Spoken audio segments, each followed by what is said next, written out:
same, but look very carefully. The blobby bit is the main part of the cell. What I want you to look at are the branches. Do you remember I pointed out the beautiful branches in the hippocampus? And I'm sure you can see that the branches in the isolated environment are sparser than in the brain cell from the animals in an enriched environment. Why is that interesting or important? Well, I banded off that trillions of brain cell connections. If you're going to make, as brain cells do, 100,000 connections, it's going to be determined by the surface area of the brain cell. The greater the surface area, the more connections can come in. And here they are. That's how you have more surface area. You have more branches. The more branches a brain cell has, the more connections it can make. I repeat, the more branches a brain cell has, the more connections it can make. In turn, those branches, the growth of those branches is driven by interaction with the enriched environment. So let's trace that. An enriched environment causes the growth, drives the growth of those branches, which in turn enables brain cells to form a target to a greater number of connections. So you can see the link between an enriched environment and more connections. So that we can apply to ourselves. This lovely Swedish lithograph of the ages of man, or indeed of woman. Let's just see how we can apply that idea not only to developing a mind, but to losing it as well. All in terms of brain connections. Well, here you can see the embryo, the fetus, the early postnatal, and the mature human brain. Let's stop there for a moment. You can see the blobby bit, and then see the branches. It's the branches that have changed, enabling the brain as it grows to make more connections. But now look at what's happened, sadly, over here to the right.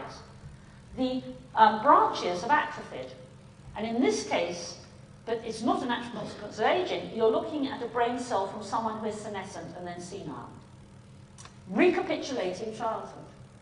So we can think of branches reflecting the individualization, if you like, the personalization of the mind. The more branches you have, the more connections you make. And I would say that understanding is seeing one thing in terms of something else. That's why we see a significance. For example, you're born, in the words of the great William James, into a booming, buzzing confusion. As a kid, as a baby, as an infant, you'll evaluate the world, because you can't do anything else, in terms of raw sensations. How sweet, how fast, how cold, how bright. But gradually, those sensations are going to coalesce together, if they always occur together, into, let's say, a face that speaks, a face that eventually requires a label, mum, and a mum that features again and again and again in your life. And we've just seen what happens when something features again and again and again in your life. We've seen the piano players, we've seen the taxi drivers.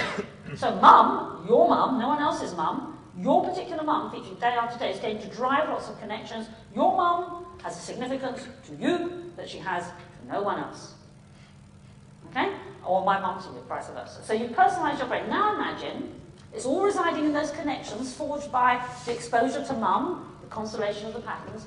Now sadly imagine if those connections were starting to get dismantled.